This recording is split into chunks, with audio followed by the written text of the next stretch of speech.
The Old Testament, we are all under by law. Ngayon po, nasa grace na tayo. Noon po, lagi silang by works ang kaligtasan. Hindi. Dapat tumunod kami sa Diyos. Dapat to gawin namin para kami pagpalain. Dapat magbigay sa Diyos para kami pagpalain. Ganyan po ang batas. Diba? Pero sa New Testament, pinagpala ka na, hindi ka pa nagbibigay. Amen? Palakpakan natin ang Panginoon. Na dapat di ka naninigarilyo pag nag-church ka, dapat di naka-short, dapat walang tato, dapat pogi ka, maganda ka pag nagsisimba ka. May ganun pa no? Dapat maiksi buhok, dapat mahaba buhok. Batas, batas, batas. Hindi ko naman sinasabing hindi na po masama, no? Pero nangyayari po, nalilimitahan yung grasya, yung biyaya ng Panginoon para sila maligtas ang mga tao.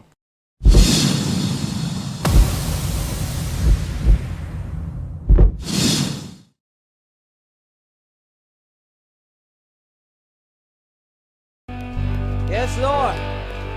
Come on. Give Him a clap offering of praise. All glory to Him. Come on.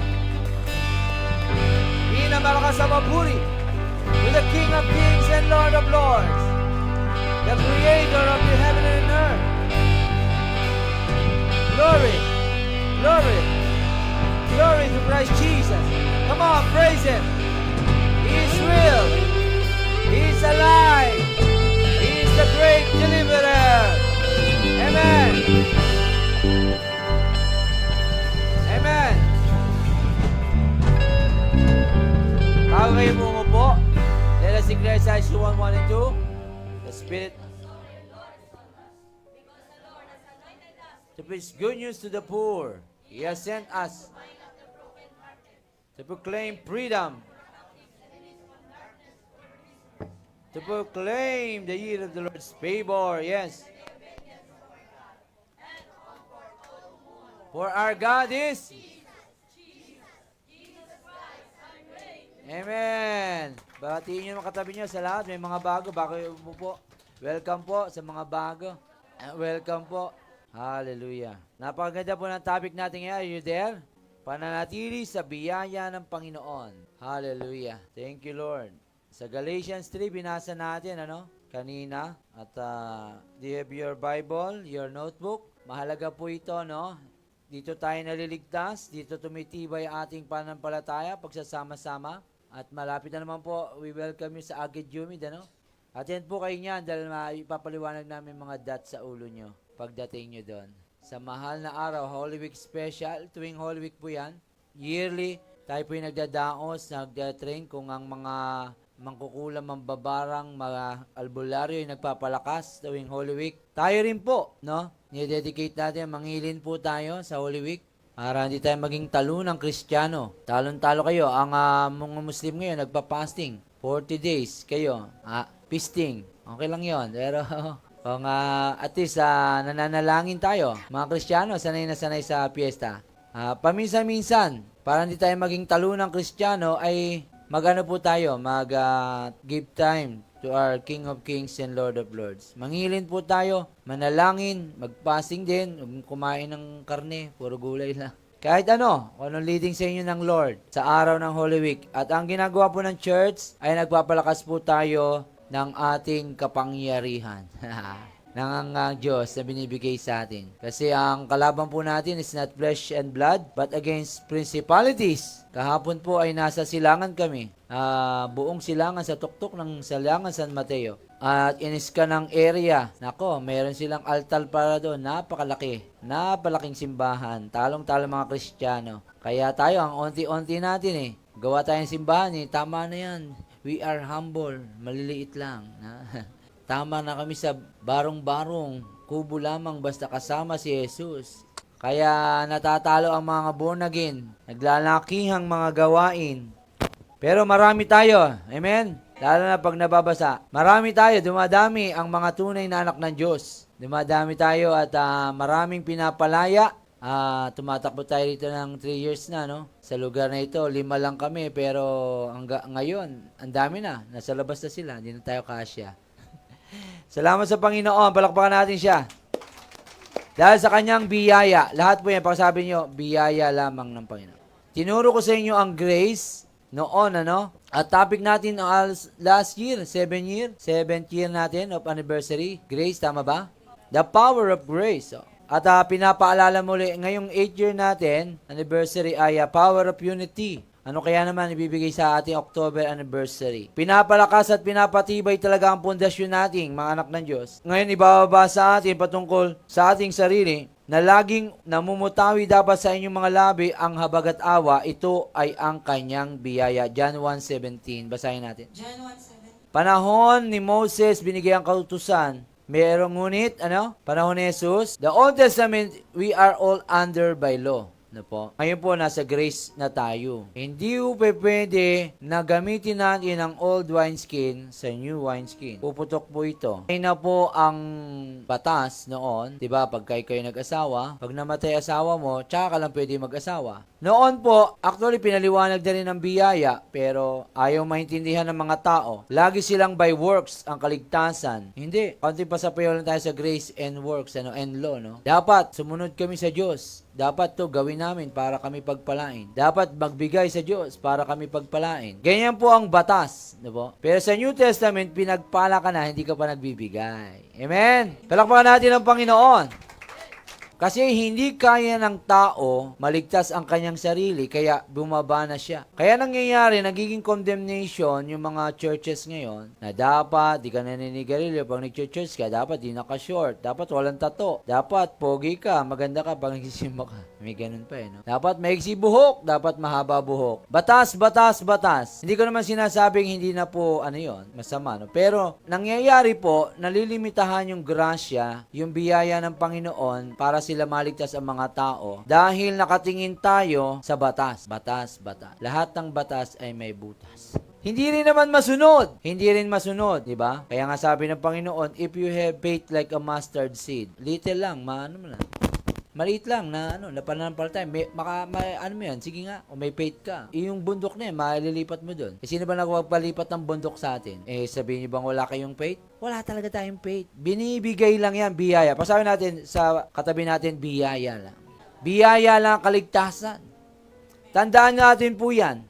Biyaya lang ang lahat. Hanggat hindi pinapagkaloob ng langit, hindi po yan mapapasayo. Iba ang ginagawa ng iba, dapat ninyong malaman na ito ay hindi paggamit ng sariling lakas, ito ay hindi paggamit ng sariling kaalaman, sapagkat lahat ng iyong ginagawa ay biyaya ng Panginoon. John 8:32. Ang magpapalaya. Ito nagpapalaya sa kanila. Yung grasya, nakatingin kayo kaya hindi mabago-bago yung anak nyo. Hindi mabago kasi dapat nagsisimba ka anak Alam mo, kaya ka kaya ang sama-sama ng ugali mo anak Alam mo, inom ka na kasi ng inom Kaya hindi nyo po napuprostrate kayo sa pag-save o pag-share ng gospel kasi hindi nyo nilalakaran sa biyaya ng Panginoon ng lahat. I hope makuha nyo talaga yung biyaya na pinapaalala sa atin ngayon. May dahilan kasi kung bakit po tayo nahihirapan, umintindi, at tayo kulang sa mga pangunawa sa pagbibigay ng mga pagpapahalaga.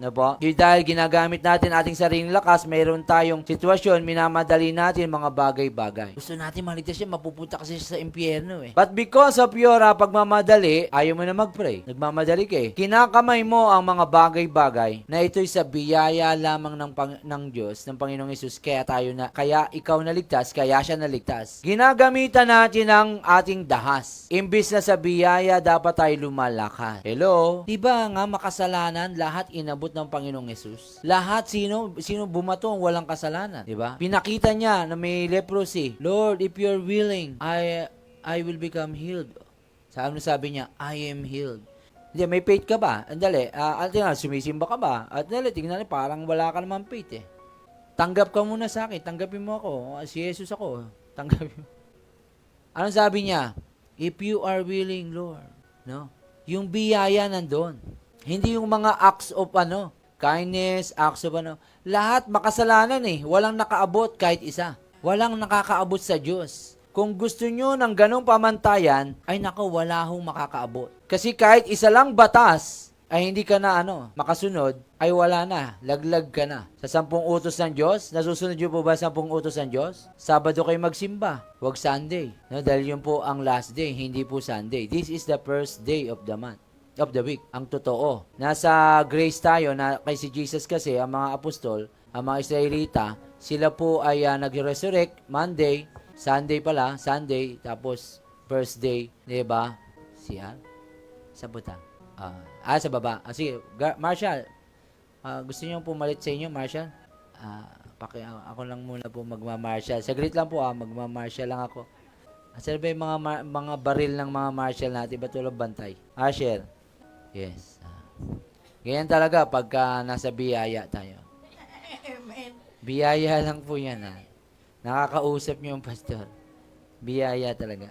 Itong dahilan, dahil sa ginagamit niyo ang inyong lakas, mayroon kayong mga sitwasyon, minamadali ninyo, mga bagay-bagay. Ang nais ng Panginoon para sa inyo, ay kayo maging mapayapa sa presensya ng Panginoon. Payapa lang. Na huwag ninyong kakamayin ang mga bagay at huwag ninyo namang aakalain na kaya ninyo ang inyong sarili. Sapagat ang lahat ng inyong ginagawa ay biyaya. Sabihin natin, biyaya. Biyaya. Hindi piyaya, Iba po yung piyaya. Pasalubong yun, mga anak. Biyaya lang po lahat ng iyan. Ephesians 2:8-10. Ang sabi diyan? Niligtas tayo sa biyaya, hindi para gumawa ng masama. Ayan po, that we should walk in them. He prepared before us. Pero tandaan natin, nagagampanan lang natin yon because of the grace of God. Kung loobin ng Panginoon, pupunta ako doon. Dahil sa biyaya niya, kung loobin niya, siya nagpapalakas sa atin, siya rin bibigay ng buhay, in Him we live, we move, and have our being. Hindi ko nakuha yung verse doon. Tandaan yun, hindi natin pwede iyabang, so no one can boast of tomorrow. Hindi nyo pwedeng iyabang ang bukas. Matakot tayo sa Diyos. Hindi mo alam kung buhay ka pa bukas. Hindi mo alam kung nasan ka bukas. Tahimik lang lahat, biglang umulan na undoy. Lumindol, ka-pandemic, asan lahat ng iyong inipon. Hindi natin alam ang bukas. Amen po ba? Amen. Kaya wag po natin ipagyabang ito dahil biyaya lang ng Panginoon, kaya po tayo nabubuhay. Amen. Naunawaan niyo po ba talaga? Amen. Kayo nga po ay manatili, ang ibig sabihin ay manatili kayo na lumaka dito at kayo ay magpasakop sa kanyang biyaya. Pasakop talaga kayo. Talagang sa banal na espiritu, lahat lamang yan ay magagampanan nyo. Kapag kayo ay gumagawa ng mga pansarili ninyong hakbang, mga desisyon at mga plano, inaalis ninyo ang sarili ninyo sa biyaya ng Diyos, sa grace. Gagawin ko to. Eto, pupunta ako doon. I-close ko ang sale na ito. Magbebenta ako dito. Magkakaroon ako nito. Magkakaroon ako niyan. Ganyan po kayabang ang tao. Ibig sabihin, pinapaunawa ng Panginoon sa atin na hindi ninyo kailangan paghirapan ng lahat ng bagay sapagat kayo anak ng Diyos at ang Panginoon ay nasa inyo. Kung kaya't huwag ninyong isipin sa inyong sarili, kailangan pang gawin ito at gawin niyan para lang makuha ito. Sa iyo na yan. Lahat po yan sa atin. Binigay ng Panginoon. Binigay niya kanyang anak eh. Kaso, hindi po natin nakukuha yung sikreto. Kaya po tayo lumalakad sa sarili nating gusto. Hindi lang by grace. Kaya, yung iba, nagmamadali. Yung iba ay talagang sobrang pagod sa pagod. Pagod na pagod sa paggawa. Yung iba ay frustrated na. Yung iba ay Tapos, pagkatapos ng lahat, kinamatay lang niya. Sino nagpakasasa? Hindi yung bangko, yung mga anak niyang batugan na hindi naturuan magkaroon ng takot sa Diyos. Ano nangyayari sa mundo? Totoo po yan, di po ba? Nangyayari po to, di ba? Di po ba? Amen. Nangyayari to sa ating paligid. Hindi naman na madadala sa hukay lahat ng mga pinagpagalan nila. Pagod na pagod sa pagtatrabaho, tapos panggamot lang pala. Nagpapagal siya para meron siya pambili ng gamot niya. Yung iba kinapos pa. Pero nakakalimutan nila na ang Diyos na nagpapagaling. Hello? Amen. Hello? Ang Diyos lamang ang nagpapagaling. Siya pinanggagalingan ng talino. Siya pinanggagalingan ng lakas, buhay. Buhay na nga eh. Pera, pagka ang tao'y nagigipit, sa Bombay kumakapit. Hindi ganun. Sa Diyos kumakapit. Amen? Amen. Pambihira. May mga Kristiyanong ganyan. Sino kaya mautangan?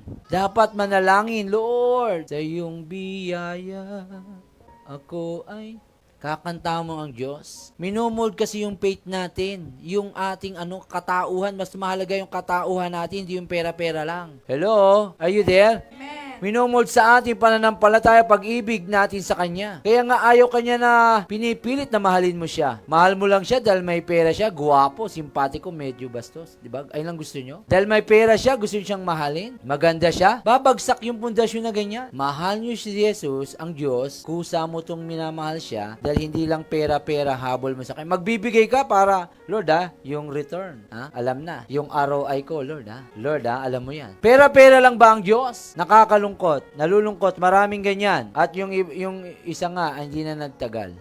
Nantingin niya ang pagbibigay sa Diyos ay may kapalit lagi. Pera-pera lang. Kasi pag yan ang pundasyon, pero tama po yun may kapalit talaga. God is a rewarder, who diligently seek Him. Pero alam mo yun, bibigyan ka ng Diyos. Yan na nga, sige na. Tapat ako, bibigay ko para sa iyo. Diba? But there is no love in there. Amen po ba? Walang pagmamahalan. Walang, kayo mag-asawa, diba? Nagsasama lang kayo dahil may pera siya, gwapo siya. Paano kung tumanda, diba? Paano kung naghihirap na? Till death do us part pa rin ba? Till sickness and in health? Asa na yung love doon? Pag ganun ang inyong pundasyon, babagsak po yon. Dahil lahat ng pundasyon ay hindi si Kristo, ay bumabagsak. Tandaan po natin ito. Jesus ang nagbigay ng grace sa church, sa atin, for God so loved the world that He gave. Kaya dapat ang mga tao na wala rito o mga kamag-anak nyo, ganun din. Ikaw nga, di ba? Hindi ka ba natutuwa sa iyong sarili? Di ba? Tapos itatrato mo yung iba na dapat nagsisimba ka. Dapat mabait ka, katulad ko. Di ba pinabait lang naman tayo ni Lord? Amen? Binago. Amen. Di ba? Tayo inayos, diniliverance. Suka-suka ka pa dati, di ba? Magwawala ka dito at kung ano-anong karga mo. Di ba? Biyaya lang ng Panginoon. Kami nga natutuwa, natatakot kami o natutuwang iiyak, di mo malam, nauutot, ano ba itong biyaya na ito, Lord? Deliverance na ito. Kung ang pundasyon ko ay tao'y ma-impress sa dami ng persecution dito, sa dami ng mga bumabati ko sa gawain ito, nako, bumigay na ako noon pa. Magulang ko po mismo, kulturaw ako. Anong gagawin mo, diba? Gumagaling, lumalaya. Sinusundin ko, kayo o yung Diyos, diba? Biyaya lang. At kayo rin yon, amen? Lumaya sa biyaya ng Panginoon. Palakpakan natin siya.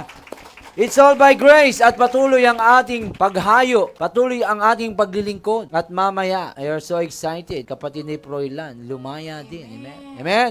Amen.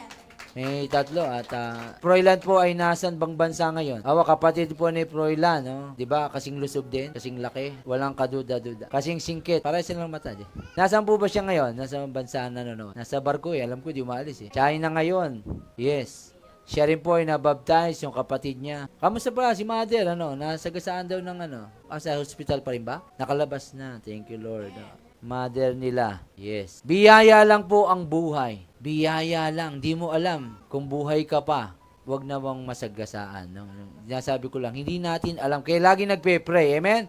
Nagpe-pray, nananalangin ng proteksyon. Binigyan kayo ng prayer of protection. Hindi po yan isang basa lamang sa Agidyomed na lang. Taon po yan na buo. Bago namin, pinagsama-sama lang po namin yan. Sa bawat lugar, sa Quezon, Batangas, kami nagdi-deliverance. At pinagsama-sama sa biyaya ng Diyos na gagamit nyo ngayon. Amen? Ang isang bulto lamang. Pero hindi nyo nakita. Sa Agidyomed, i-explain namin yan sa inyo. At saka mga biblical foundation yan. Buhay ang Diyos natin. Amen? Buhay si Jesus at nangungusap sa iyo at sa akin. Ang pangungusap lamang niya ay isa ng malaking biyaya sa atin. Mangusap lang ang Diyos minsan ay talagang nakakapangilabot na. Pakapanindig balahibo ay makausap ka niya. Kaso tayo ay nagiging manhid paminsan-minsan. Ang Panginoon ay mayroong kaparaanan sa inyo na nais niya na mabubuting bagay para sa inyo at mayroon laging pabor sa Panginoon pagdating sa kanyang mga anak. Romans 8:16-18 dahil kung ano ang meron ang inyong ama, ganun din kayo. Romans 8:16-18 Nais ipaalala ng Panginoon na kayo ay tagapagmana ng kaharian niya at di lamang kayo basta-basta naglilingkod. Tagapagmana. Kaso, pag bumabalik po kayo sa law, sa batas, kaysa sa grace, ay mahihirapan kayo. Mahihirapan kayong sumunod sa Panginoon. Gagawin ko to. Bawas kasalanan, Lord. Magsisimba ako. Bawas kasalanan. Wala kayong pwedeng idagdag sa pagkapako niya sa krus. Kahit magpakapako pa kayo sa krus, hindi nyo kayang dagdagan o gayahin. It's an insult to God pagka ginawa nyo yung mga bagay. Kaya hindi po tayo nagsisinakulo Alam nyo ba yun? Walang ikukumpara Parang sinasabi mo, kulang pa Lord ang pagkapako mo, magpapapako din ako. Hindi ganun. Wala kayong pwedeng idagdag. Pag nahuli nyo yung sikretong ito, you're on your way to your service sa Lord. Because of grace lamang. Panoorin nyo yung grace ni Joseph Prince. Share ko sa minsan sa how he explained grace. Ito, direct from heaven ito. Mas maganda rin to. Hayaan ninyo ang lahat ng inyong mga nalaman na acquire sa blessing at mga pamaraan sa pagkita ng pera sa pamumuhay, maging sa mga pamamahagi ng salita ng Diyos ay maging biyaya ng Panginoon. 1 Corinthians 15:10. Ganyan po ang ginagawa ng mga apostol dahil sa kagandahang loob lang ng Panginoon. Kung ipagkakaloob niya sa iyo, kung ipapagawa niya sa iyo, sa kanyang biyaya, mapapangyari lahat yan. Kaya lang yung nagagawa ang mga bagay dahil sa biyaya niya. Tandaan niyo po yan. Amen? Parang, hindi, kaya ko yun eh. Ako gumawa nun. Ayaw niyo mag-amen eh. Hindi, may sarili kayong talino at lakas. Aminado ang Diyos yan. Binigyan kayo. Kaso mapapagod po kayo pagka pinagyabang niyo po yan. Dahil yan ay biyaya lang ng Panginoon. Lagi kayo nagpapasakop upang sa gayon laging mayroong sense of direction. Nanawa po natin sa pamagitan na ito ay upang kayo ay manatili sa biyaya ng Panginoon ay lagi ninyo itong gagamitin. Laban-laban tayo bawi-bawi eh. Lumilihis tayo lagi. Ngayon sa Diyos, bukas sa Diablo. Parang ganun eh. Kekending-kending tayo, di ba? Kristyanong kekending-kending. Sa inyong pakikipag-usap sa iba, biyaya ng Panginoon na maunawaan nila ng kaligtasan kung kaya't ito'y walang halong panunumbat sa kanila. Dahil sa akin, sa pagpe-pray ko, dali ka yan. Gumaling eh, alam mo ba? Pag-deliverance ko sa iyo. Biyaya lang yan. May palya-palya pa nga ang deliverance mo eh. Mali-mali sinasabi mo eh. Lumaya! Wow! Biyaya! Amen. Abisado nyo ba lahat ng mga pinagsasalita nyo? Alam nyo ba lahat ang nangyayari sa deliverance? Ang mga ginagawa ng mga anghel ng Diyos? Dampot dito, dampot doon? Ikaw ba gumagawa noon? Matakot ka sa Diyos. Hindi mo kayang labanan si Satanas. Espiritu siya, kay tao lamang. But because of the grace of God, the Spirit in you, na binigay niya, di ba? I have given you authority to trample on snakes and scorpions and to overcome all the power. I just have given you. Sinasabi lang niya, I have given you. Binigay ko lang yan. Ikaw naman, nung natuto ka na, sinuwag mo na ang pastor. Ang Lord, pati ang Lord. Hindi ganun. Biyaya lang yan. Pasalamat tayo, lumaya, nalinis ang lahat na pinagpe-pray natin. Always put your feet on the ground. Amen. Be humble, ibig sabihin. Amen? Sige, palakpakan natin ang Panginoon. Yung pigilin yan. Tandaan po natin yan. Kaya ka may buhay hininga. Kaligtasan. Kung sila man ay nahirapan sa mundo, nahihirapan magpaayos, sa inyong mga pagtulong ay biyaya ng Panginoon. Ang inyong gagamitin upang hindi kayo madismaya at hindi kayo mapagod. Kaya kayo nadidismaya, ayaw nyo na eh. Napapagod kayo. Ganon din para sa inyong pananalangin sa iba. Kaya kayo napapagod manalangin kasi iniisip nyo, kayo yung gumagawa. It's all by grace. Let's all say it.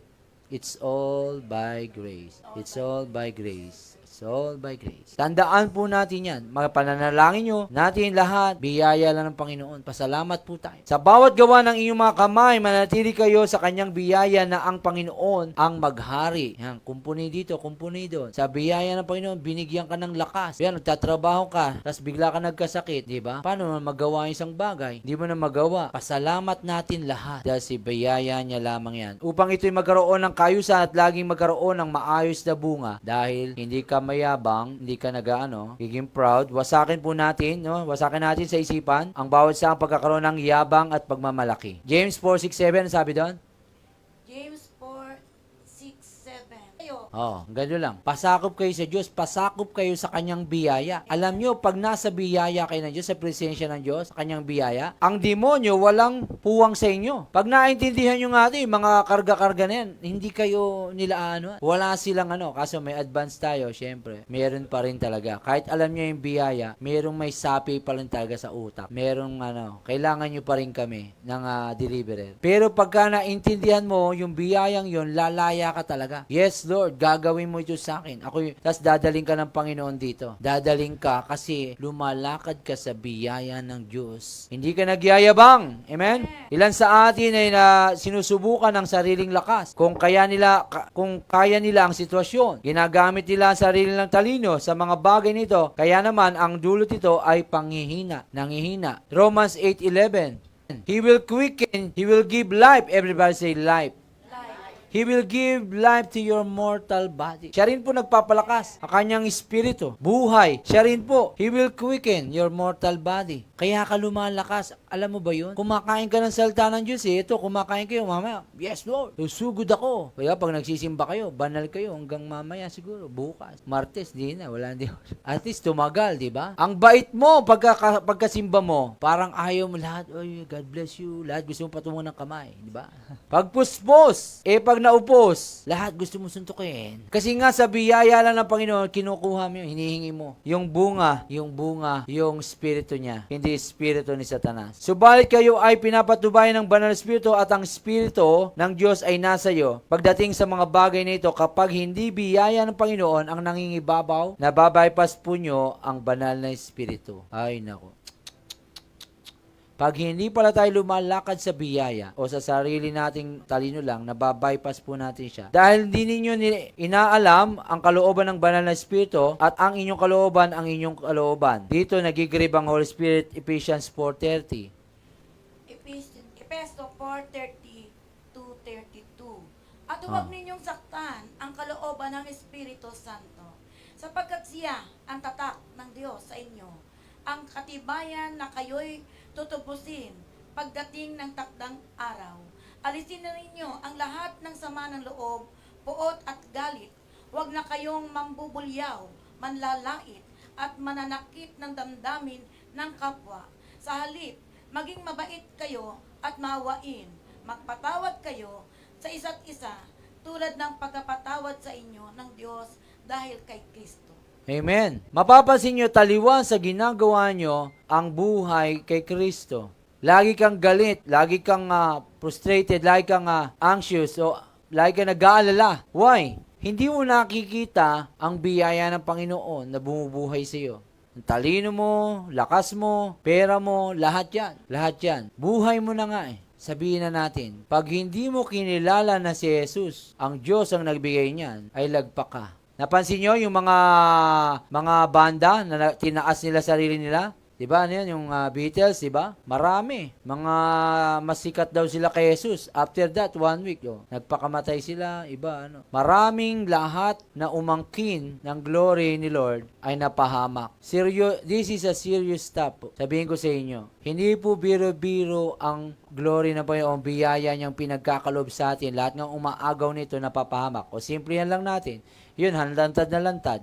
Yung sarili mo, imbis na lumakad ka sa presensya ng Diyos, sa kalooban ng Diyos, sa kanyang biyaya, lumalakad ka sa sarili mong lakas. Larga dito, larga doon. Dapat gano'n kay Glency, inaalam muna yung tetest every spirit, hindi yung bira ng bira. Dahil sa dulo, haste makes waste. Lalo tayong sasayang ang panahon. Pag nagmamadali tayo, gasino nang manalangin tayo, amen po ba? Let's wait upon the Lord so that He will renew your strength. Para narirenew yung lakas mo. Ba't ka nagmamadali? Mamadali ka mag-asawa. Kahit sino na, Lord. Ba?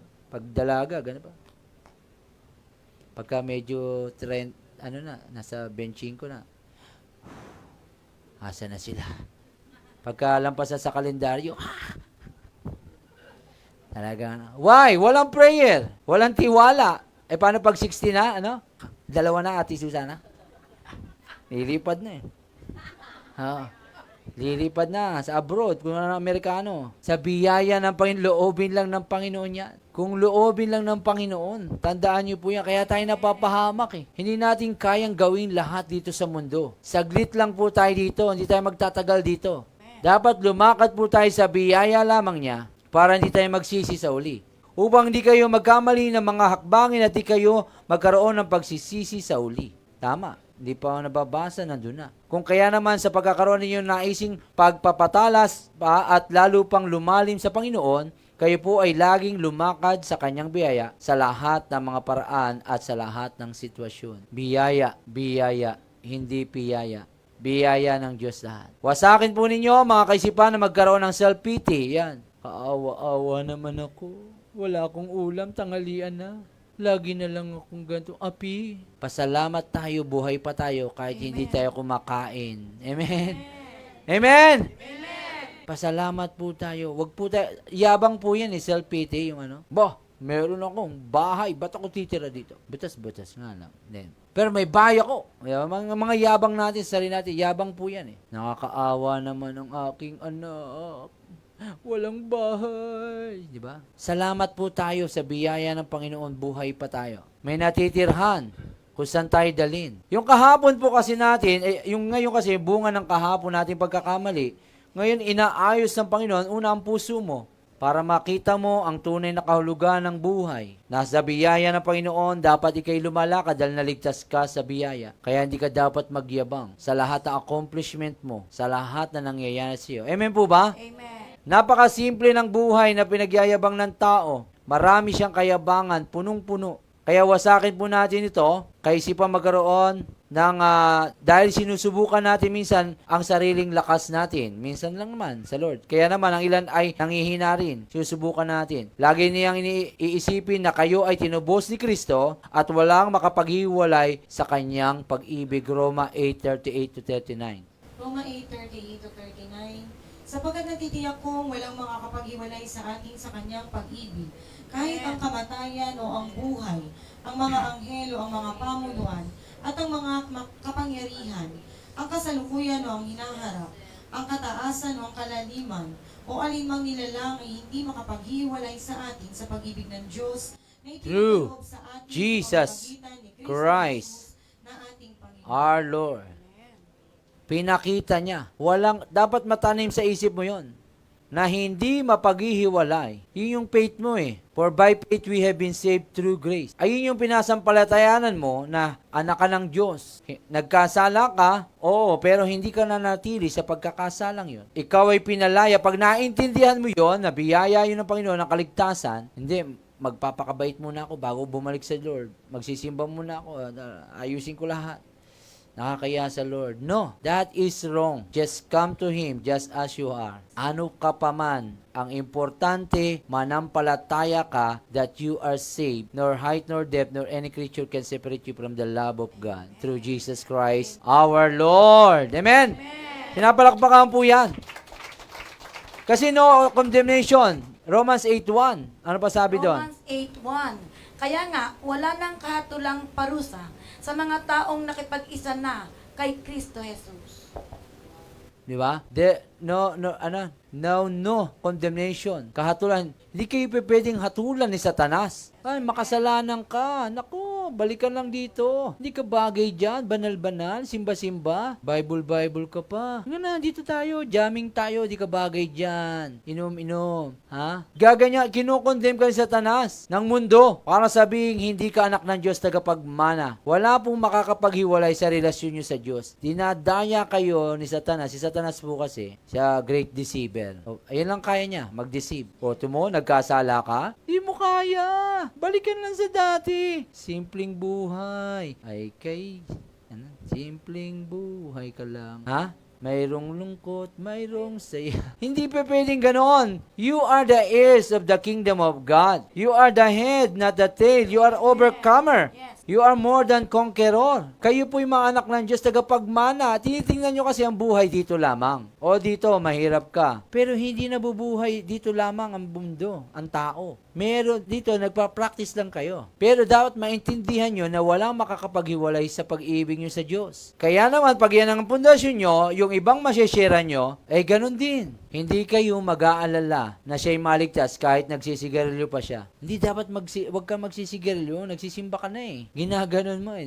Dapat worker ka pa naman, di ba? Kaya lalong tumatagal, hindi mo na siya pinapanalangin, ngunit kinokondem mo na siya. Ang bawat isa sa nagkakaroon ng ganoong kaisipan ay marapat na patawarin nila ang kanilang mga sarili at magpatuloy sa kasalukuyan upang kayo ay hindi mahatak ng nakaraan. Kaya kayo nahahatak ng nakaraan kasi hindi nyo naintindihan na kayo pinatawad na. He remember your sin no more. Once you make covenant with God, He remember your sin no more. No more. Ano ba yung pinasabi mo, anak? Ano ba yung pinakasalanan? Nakalimutan ko na yun. Ano ba yung pinapaalala mo sa akin? May mga ganun tayo eh. Hindi ako karapat dapat, Lord, lumapit sa iyo. Ako isang makasalanan. Ginaganyan natin lagi ang Diyos. Pinapaalala ni Satanas ang pas mo. Pero pag lumalakad kayo sa biyaya, hindi kayo pagagapi sa Kanya. Diyan yan, sa utak yan, pinapasok lagi. Tapos maglilingkod ka na, lalo na kung maglilingkod ka. Huwag kang maglingkod, di pa kaya, dito ka lang. Taga-upo ka lang dyan, di ka karapat dapat. Tsaka mas banal yan, nakaupo lang. Walang masyadong problema. Diba? Ganyan ang buhay ng anak ng Diyos. Payapa, walang problema. Easy go, Lucky. May labanan noon pa man hanggang ngayon, between good and evil. Agawan ng kaluluwa. Kanino ka ba? Papanig. Ito'y magiging hadlang sa inyo, katagalan, kaya naman lagi ninyong isaisip na kayo ay nasa Panginoon na. Wala nang kapangyarihan ng kaaway sa inyong buhay upang sa gayon ay hindi nga sila makapasok sa inyo. Hindi makakapasok sa Satanas sa inyo pagka naintindihan nyo na biyaya ng Panginoon lahat ng nangyayari sa iyo. Hingin ninyo ang katatagan sa Panginoon at sa kanyang biyaya ay kayo ay lumakad. We're done. Amen. Palakpakan natin ang Panginoon. 2 Corinthians 12:9. Ang sabi dyan? 2 Corinto 12:9. Ganito ang kanyang sagot. Ang kagandahang loob ko ay sapat na para sa iyo, sapagkat lubusang nahayag ang ating kapangyarihan kapag ikaw ay mahina. Yes, Kaya't Lord. buong galak kong ipagmamalaki ang aking mga kahinaan upang manatili sa akin ang kapangyarihan ni Kristo. That is our last verse. Ano sabi dyan? I rather boast my weakness. Kasi kung saan tayo mahina, doon tayo lumalakas. Kaya ginagamit ng Panginoon yung mga talagang wala nang kakayanan talaga Si Jesus lang ang kanyang Kaya mahirap makapasok ang isang mayaman, doon sa kanyang kaharian. Madali pa nga isang kamelyo pumasok. Kasi ba't ako magpe-pray? Marami akong pera. Kahit anong kailangan ko, gusto ko. Gusto ko ng kapayapaan. Mag-unwind lang ako sa Boracay. Gusto ko ng tahimik. Maglalaro ako kung unwind. Gusto niya. Magre-relax ako, ha? So, magso-search ako because my soul is lingering. I will search my soul. Mga nagso-soul searching diyan, ng mga artista, di ba? Soul searching daw siya. Don't worry, your soul is in our custody. Hindi manumbalik sa Diyos. Lahat ng bagay sa spiritual ay nangyayari sa spiritual muna. Lahat sa physical ay nangyayari sa spiritual muna. Kailangan maintindihan natin na maayos muna sa spiritual bago maayos sa physical. Amen? Ganun po. Ano yung verse na? 2 Corinthians 12:9. Ayan daw. Yung grace niya is sufficient sa bawat sa atin. For His power is made perfect in our weaknesses. Na po, yung kapangyarihan nag-stay sa atin kung tayo po ay lumalakad sa grace. Pero pag nagyabang na kayo, yun na. Sarili mong kakalakasan, kakayanan, laglag na po yun. Tayo parang tuldok lamang sa mundong ito. Tayo po ay sa biyaya ng Panginoon nabubuhay. Yan ang sikreto. Yan ang sikreto. It's all by grace that we have been saved, not by our works. Ha? For by grace. Umalis tayo sa lugar na ito, punong-puno ng biyaya ng Panginoon. At ipangaral nyo sa iba sa biyaya ng Panginoon, sila'y maliligtas. Hindi sa maindulhensya, pagbibigay, pagtulong sa mahihirap, sa mga kapuspalad. Hindi po yan. Pero ginagawa po yan kung pinapagawa ng Panginoon. Ganun tayo lumalakad. Kasi delikado rin naman tumutulong sa mga tao. Baka ginagawa nyo na silang batugan o nagiging tawag dito, palaasan na sa iyo. Sa iyo na umaasa, hindi na sa Diyos. Kaya, you need to be wise sa pagtulong, sa pagpipray. You need to be wise sa life na ito. Kailangan gabay ng banal na Espiritu. At kung narinig nyo naman siya, gampanan nyo agad dahil may blessing doon. Dahil lumalakad ka sa biyaya ng Diyos. Amen? Naunawaan po natin. Palakpakan natin ang Panginoon. You can all stand and let us pray. Hallelujah. Ang anointing po sa araw-araw bibigay sa atin ng Panginoon ay pagkakaroon ng pagsunod patungkol sa kalooban ng Diyos. Iyon po ay bibigay sa atin ngayon. Masunod talaga natin. Dahil lang po ay may pagmamalaki at ang ilan po ay nais padagdagan at hindi pa magpatawad sa kanilang mga sarili. Nais nating dagdagan ang biyaya ng Panginoon dahil sa ating lakas, nagmamalaki tayo, kaya natin. Hindi po natin naunawaan ito. Dapat tinatanggap lang natin ang biyaya. Bawat isa sa atin, hindi ito talaga kaya upang sa gayon ay maranasan ninyo ang biyaya. Tinatanggap lang po siya. Pakasabi sa katabi mo, tinatanggap lang ang biyaya. Tinatanggap lang. Ang tao, tingin niya, biyaya, pera, no. Ang direksyon, ang wisdom, ang mapapangasawa mo, biyaya po yan. Marami po nagsasaper na ngayon sa kanilang mga asawa. Amen po ba? Biyaya lang po ang makatagpo ng mabuting may bahay. Tandaan niyo po yan. Kaya nananalangin. Yung iba nga ayaw na mag-asawa. Habang kayo'y sumusubok ng sarili niyong lakas, lalong lumalaki ang chance na kayo'y matalo at bumagsak. Kaya naman hayaan ninyo na kayo ay sakupin ng biyaya ng Panginoon at huwag ninyong ilayo ang iyong sarili sa Panginoon. Amen? Huwag nating ilayo ang ating sarili sa biyaya ng Panginoon.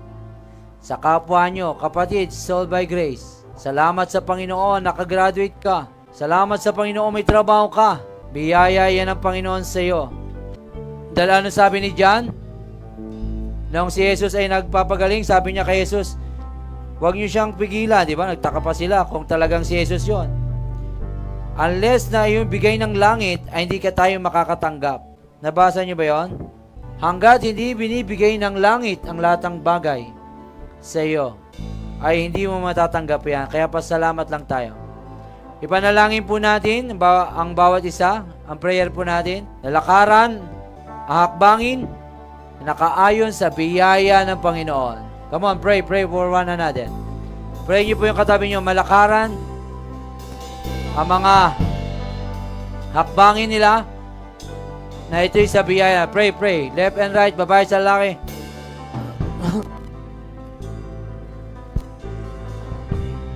Yes. Pray na. Sige. Release the blessing sa kanya. Lord, malakaran niya dahil sa biyaya ng Diyos sa kanya.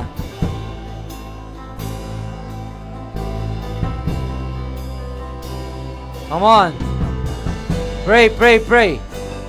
Lord, sa likod, sa harap, sa paligid-ligid. Dahil sa pag naunawaan nyo ang grace ng Panginoon, dito nyo maunawaan na kayo'y anak ng Diyos. At dito nyo mararanasan ang autoridad. At dito nyo malalakaran, maunawaan ang inyong pagkatawag. Come on, pray. Malakaran niya. Ang ilan sa atin hindi pa umuusad, hindi pa sumusuko, mag-share, hindi pa nagpapatalas at hindi ginagamit ang giftings sapagkat lagi lang iniisip na sila hindi karapat-dapat. Kaya mahalagang mailagay sa kanilang puso ang biyaya ng Panginoon. Huwag niyong isipin na hindi kayo karapat-dapat. It's all by grace. It's all by grace. Ang pagiging pastor, evangelist, prophet, apostle, teacher, it's all by grace. It's all by grace. It's all by grace. No one should boast. No one, no man. It's all by grace.